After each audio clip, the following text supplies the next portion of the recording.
They never called me by my name, not once. To them, I was just her, the outsider, the charity case their golden boy married. On the wedding night, I smiled through gritted teeth as my mother-in-law whispered, "You'll never belong." I gave up everything, my company, my identity, for a family that handed me contracts instead of hugs. But what they didn't know was this: I've always played the long game. And last night, I walked into the boardroom they thought I'd never reach and signed her termination letter with my full name in bold, Camille Hart, CEO. The first time Jonathan said he loved me, it was raining. He had this look, boyish, convincing, almost like he believed it himself. I was a builder then. Code was my language. I was close to signing a second round of funding for a product I had nurtured like a child. Then he came in with his smile, his doctor title, his mother's legacy, and the promise of forever. I didn't know then that forever had footnotes. Our wedding looked like a royal affair. String quartets, white orchids from Ecuador, a designer gown flown in from Milan. But I remember none of it. What I do remember is the silence when I walked down the aisle. My soon-to-be mother-in-law, Vivian, leaned into one of her guests and whispered loud enough for me to hear, "She cleans up well, doesn't she?" That night, she toasted to the expansion of our legacy without once saying my name. She just called me her, the outsider. I ignored the signs. Love makes you edit reality. So when Vivian offered me a position at the family's financial consultancy firm, I said yes. I handed in my resignation, shut down my startup, and moved into their world. "You're not just marrying Jonathan," she had said. "You're joining a dynasty." It felt like a compliment. It wasn't. My office had no door. My name wasn't on the email directory. I was introduced as the executive support in meetings where I once would have been the speaker. They called me Jonathan's wife, like it was both a title and a disclaimer. My ideas were rerouted, my access was limited, but the salary was generous and attached to an NDA. I was invisible, but well paid for it. The gown I wore that day, it had been altered last minute by Vivian's preferred designer, just to make it more elegant, she said. I didn't argue. Later, I found the extra layer of lace had been added to hide bruises on my legs from a fall down the stairs 2 nights before the wedding. A fall no one believed was accidental, not even me. 3 months in, I received a packet, routine paperwork, they said. Legal documents, transfer agreements. I skimmed, signed, submitted. I thought I was helping consolidate assets under Jonathan's name. Weeks later, during a casual review, I found myself listed as CEO of a shell company, registered under a foreign entity. A company I had never heard of. A company with significant cash flow. Too significant. When I brought it up to Jonathan, he didn't flinch. It's normal. Mergers, legacy accounts, trust layers. You know how this stuff works. I told him I wasn't comfortable. That's when he said it. Mom chose you because she thought you could handle pressure. Are you going to disappoint her now? That night, I opened my old laptop, the one I used before I moved into the mansion. I hadn't touched it in nearly a year, but my fingers remembered. The systems they used at the firm weren't as secure as they thought, or as layers of permissions, but lazy encryption.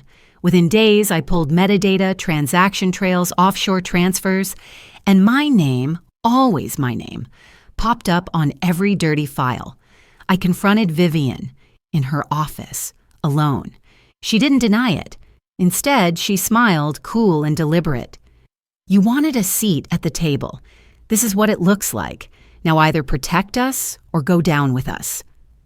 I packed a bag that night, told Jonathan I needed air. He followed me out to the driveway, calm, almost amused. "Just know," he said, "if anything happens, they'll blame you. Everything points to you." He kissed my forehead like he was putting a curse on it. "And I'll have to say I warned you." Back at my apartment, my old one, the one they never knew I kept, I changed my passwords. I locked the door. I opened files from the hard drive I hadn't touched in years. back when I was a ghost in hacker forums, back when I built systems to protect whistleblowers, back when no one called me her. That night, Camille Hart came back online. The morning I submitted my leave of absence, I wore no makeup and spoke barely above a whisper. Stress-induced fatigue, I told HR. Clinical burnout. My therapist says I need at least 3 months. I watched the expression of the compliance officer shift from concern to relieved. Camille Hart, the invisible assistant and accidental CEO of a phantom company, was now officially a liability best left ignored. Vivian didn't call. Jonathan didn't text. They let me vanish like a failed investment. And that was perfect. I moved back into my old studio apartment. It was barely 500 square feet, still smelled faintly of soldered plastic and burnt toast, but it felt like breathing for the first time in months. I pulled out my dual-screen setup from under the bed, reconnected my NAS server, and restored encrypted backups from before I ever met Jonathan Grant. My old world, preserved in silence, roared back to life. First, I bought a Wyoming-registered shell company under the alias Elaine Ward. Then I used that identity to hire a tiny but brilliant team of developers and cybersecurity analysts, all remote, all NDA bound. We specialized in digital forensics, metadata retrieval, audio reconstruction, encrypted data analysis. Within 2 weeks, we had our first internal prototype, a forensic suite that could track hidden transactions, mask whistleblower trails, and crack obfuscated audit logs in corporate ledgers. I didn't tell them the target. They thought we were building a platform for legal firms and nonprofit investigators. In truth, I was building a weapon to dismantle the Grant empire from the inside out. Every night I logged into my old credentials from the firm, still active, still trusted, and pulled down reports. Every keystroke from the finance department, every expense note, every offshore fund movement. I mapped patterns, highlighted anomalies, correlated timestamps with emails that seemed innocuous on the surface, but screamed collusion underneath. The house of cards wasn't just built badly, it was soaked in gasoline. Each file I saved was renamed with a memory. Dinner No One Spoke.zip contained invoices for fake vendors paid through Camille's phantom company. Cold Tea in Her Office.mp4 was a screen recording of Vivian deleting messages after I asked about tax audits. The Look on His Face.docx was a summary of Jonathan's reaction when I told him I'd seen the Cayman bank statements. I didn't cry. I documented. Then I reached out to someone I hadn't spoken to in over 6 years, Adriel Monroe, a classmate from my university days turned civil rights attorney, known for his brutal precision and moral clarity. I didn't use my real name. I sent an encrypted package under the name ELAW. His response was cautious but intrigued. "This is detailed," he wrote. "You're either inside or damn good." "I'm both," I replied. "I need this filed, sealed, and ready to detonate. On my signal." He didn't ask who I was again. While Adriel worked the legal angles, I planted the next seeds. The board of the Grant firm was old money. They respected legacy. But more than that, they feared change. I knew each of their soft points. One addicted to insider tips, another constantly paranoid about data leaks, a third with a mistress who also happened to be a junior auditor. I didn't blackmail them. I offered protection. Elaine Ward reached out with invitations to a silent investors circle for high-level advisory services. Risk-proofing, whistleblower prevention, legal firewalls. Every service we offered was actually a funnel, meant to make them depend on me while I mapped every weakness they had. By week 7, 4 board members had accepted our silent services. 2 gave me direct access to their intranet audit tools. One even installed a tracker I sent her, believing it was a malware blocker. They didn't know they were being domesticated, tamed by trust. Vivian, of course, remained untouched, sharp, calculated, always 10 steps ahead. But pride was her weakness. She believed she'd won already, so I called her. "My lawyer says I should fight," I said, voice trembling, breath shallow. "But I just want this behind me. I don't want to burn the family down." She didn't say thank you. She said, "That's mature of you." I told her I missed working, that being idle was making me feel worthless. I offered to return, but only in a lower position, something simple, harmless. I asked to work in human resources. "HR?" she repeated, amused. "I'm good with people," I whispered, "and no one will notice me there." She agreed. That week, I returned to the office. No fanfare, no welcome lunch, just a login and a desk in the corner. Perfect. Within 5 days, I controlled the personnel files of everyone in the building. I flagged key allies of Vivian's for performance review and highlighted minor infractions for potential terminations. I reinstated a forgotten internal complaint channel, one I now monitored directly, and quietly encouraged certain employees to speak up. Each complaint was carefully escalated, documented, stored. I initiated one-on-one check-ins with team leads, not to spy, to listen. I took notes, built loyalty, uncovered quiet dissent. By day 14, 2 department heads had resigned. 3 more were considering it. One asked me if I had any discretionary roles in other firms. I did. Elaine Ward was hiring. I walked past Vivian in the hallway that day.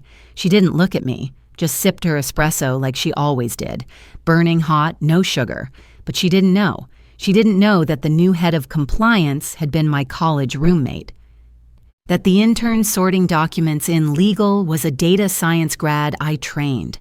That the board members she trusted most had already started running reports using software I'd coded. She didn't know the war had already begun. The first step wasn't firing people. It was asking how they were. A memo went out from HR, unsigned, quiet, unassuming, announcing a new employee wellness initiative. Weekly check-ins, optional therapy sessions, meditation breaks.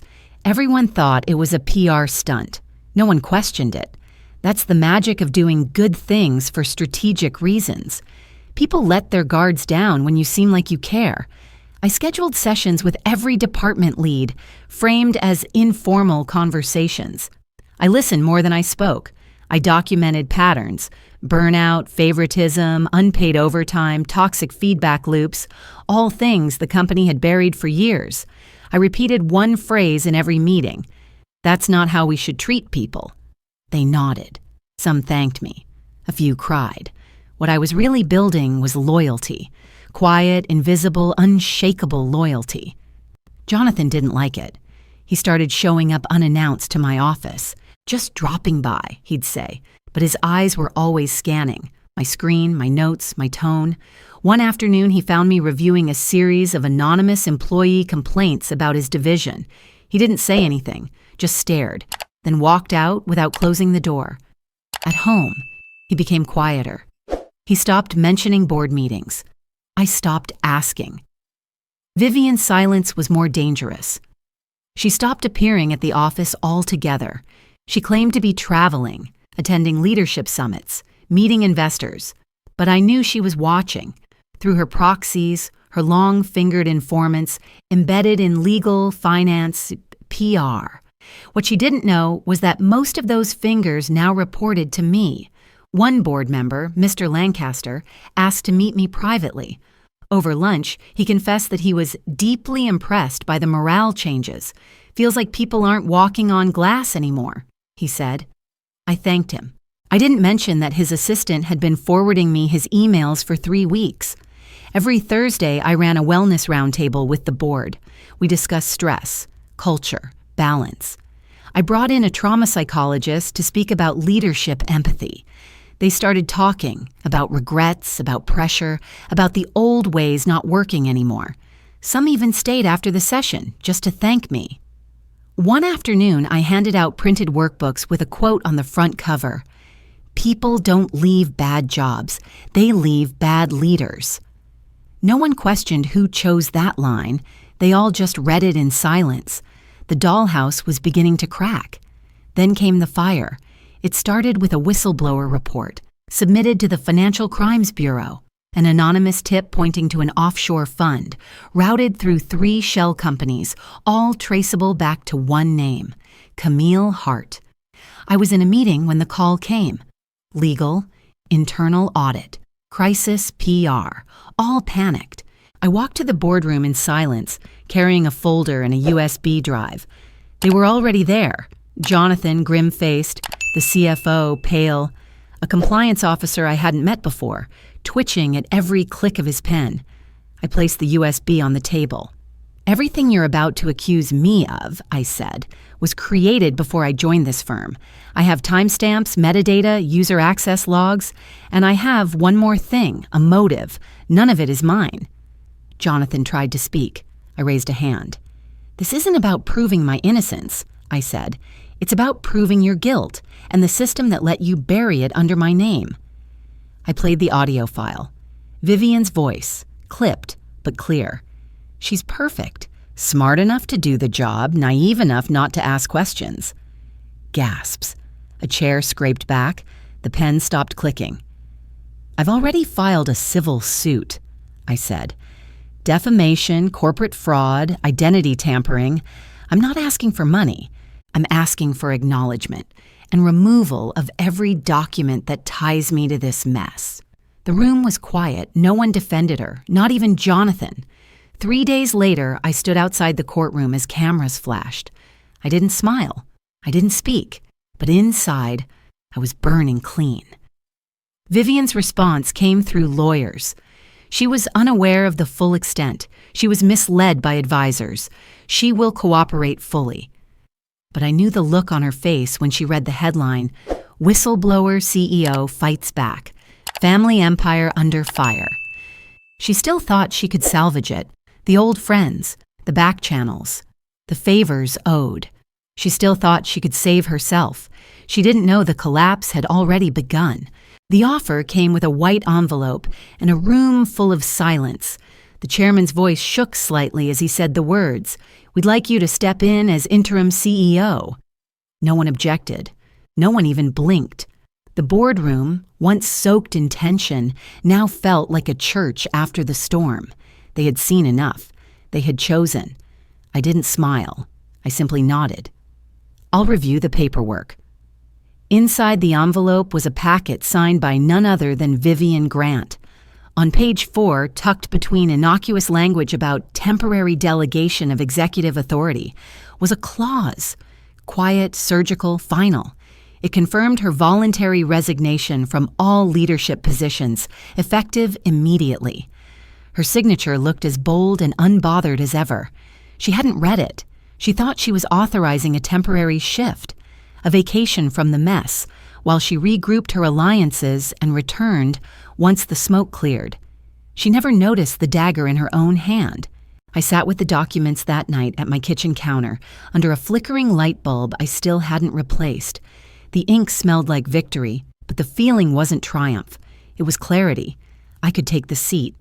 I could finally wear the crown they denied me.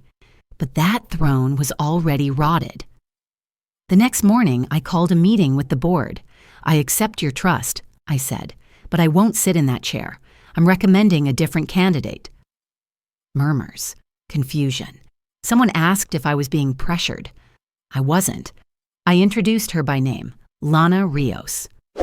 10 years ago, Lana was a junior compliance officer, fired by Vivian for flagging a series of suspicious transfers that later grew into the offshore fraud scandal now collapsing the company.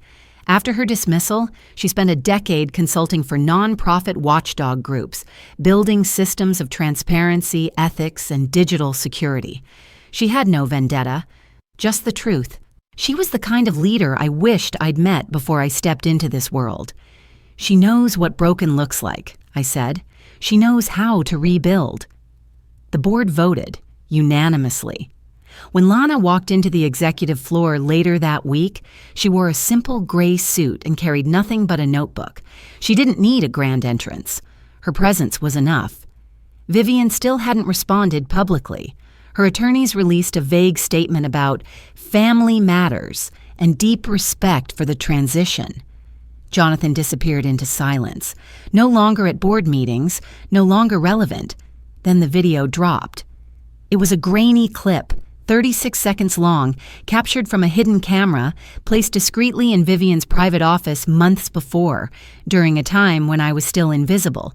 In the video, she sat behind her desk, sharp in her signature black blazer, speaking to someone off camera. Her voice was crisp, disdainful. "She's a useful tool," she said. "Keeps her mouth shut, does what she's told. No one listens to her anyway." Pause. "And if she breaks? We'll just find another like her. They're disposable. Smart girls with daddy issues always are." The internet didn't blink. It exploded. By sunset, the video had reached over 7 million views. Hashtags surged. Articles poured in. Silent CEO Sabiamyam Camille heart. Disposable. No more. Women from across industries shared their own stories, being sidelined, erased, manipulated in boardrooms where their names were footnotes. I didn't post, I didn't comment, I didn't need to. The world was doing the talking now. That night, I sat alone in my apartment and opened an old photo album, one Vivian had gifted me on my wedding day. It was meant to be sentimental. Instead, it was curated propaganda. Me smiling beside Jonathan, arms wrapped around Vivian, staged family brunches with hollow captions. I scanned the cover photo into my laptop. It was the one where I stood beside the Grant family, my smile a little too tight, my eyes a little too dim. Using a tool I'd built during my forensic project, I converted the image into a data stream. Line by line, pixel by pixel, I rewrote my own face. The result wasn't a smile. It was a wall of binary code. Cold, mechanical, brilliant. I saved the file as "Still Here JPG." A subtle email went out to the company the next day. A new internal desktop background, designed by our wellness team, was distributed across every office terminal. It featured the altered wedding image, framed in grayscale with my code-rendered face. The tagline read, "Visibility isn't granted, it's reclaimed." No one questioned it. Some printed it. Others wept at their desks. A few sent anonymous messages. "Thank you, I see myself now." Lana stopped by my office late that afternoon. She closed the door, leaned against it. "You're not done," she said. I met her eyes. "No." She nodded. "But you're no longer alone." Silence, I had learned, is addictive. After the firestorms and headlines, the sudden stillness of my life felt foreign. No more lawsuits, no boardrooms, no whispers in elevators. The empire I had unraveled now stood still, waiting for its new architects. And me? I stood outside of it, untouched, victorious, and completely hollow. I had thought the top would feel different, that standing on ashes would bring clarity, but power, once it became mine, had no shape. It offered no comfort. It echoed. So I wandered. For weeks, I avoided every camera, every interview request, every article that tried to paint me as either hero or villain. I walked the city without headphones, without makeup. I let myself disappear again, this time by choice. Then one afternoon, I received a letter. Not an email, not a message, through any known channel. A real letter, mailed to my old studio address, written in careful cursive. It was signed, "Eleanor Ward, your mother." My breath caught. I hadn't spoken to her since I was 16. The day she packed a single bag, kissed my forehead, and walked out of our trailer with no explanation. She never called, never wrote. And yet now, decades later, she had found me. I didn't reply. Instead, I got in a cab and went to the address she listed, an assisted living facility on the edge of the city. She was waiting outside, wearing a sun hat that didn't quite hide the years. Her eyes lit up when she saw me, and for a moment I almost turned back. But I didn't. We walked to a nearby bench. She didn't apologize. I didn't ask her to. She simply said, "You became everything I hoped and feared." I laughed, a bitter, tired sound. "Why now?" She reached into her bag and handed me something small, an old USB drive, the kind they stopped making years ago. "You don't remember this," she said, "but it's yours." That night, in my apartment, I plugged it into my backup rig. The screen flickered for a moment, then loaded a single file. Heart 9994 move. I clicked. It was grainy, time-stamped, July 18, 1994. A child sat on the floor of a community center surrounded by wires and blinking lights. Me, no older than 7. I was crying, not out of fear but frustration. "They won't say my name right," the little girl sobbed. "I tell them it's Camille, not Cammy, not Carmel, not girl."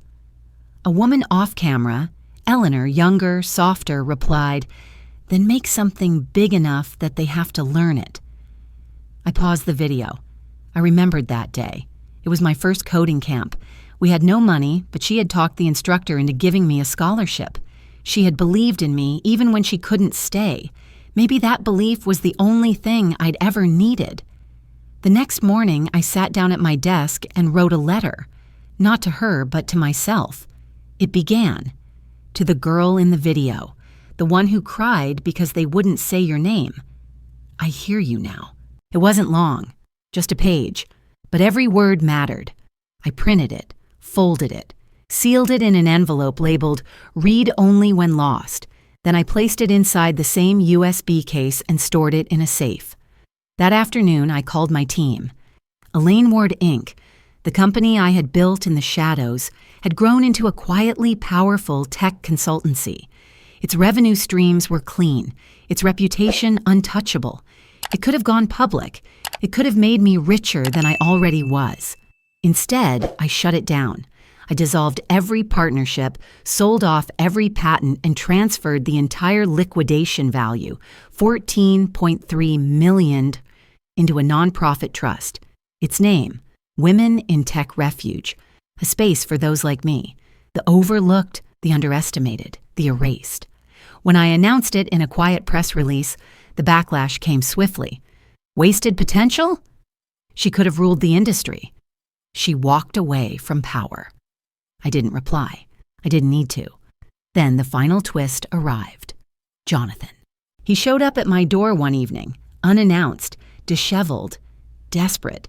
He had lost most of his contacts. The Grant name now carried whispers of scandal.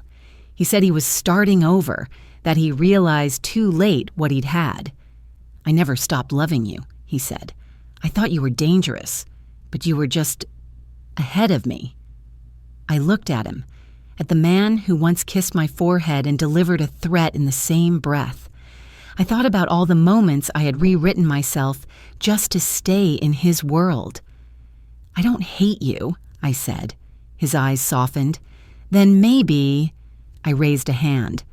"But I don't owe you closure either." He nodded slowly. I didn't close the door on him. I just walked away from it.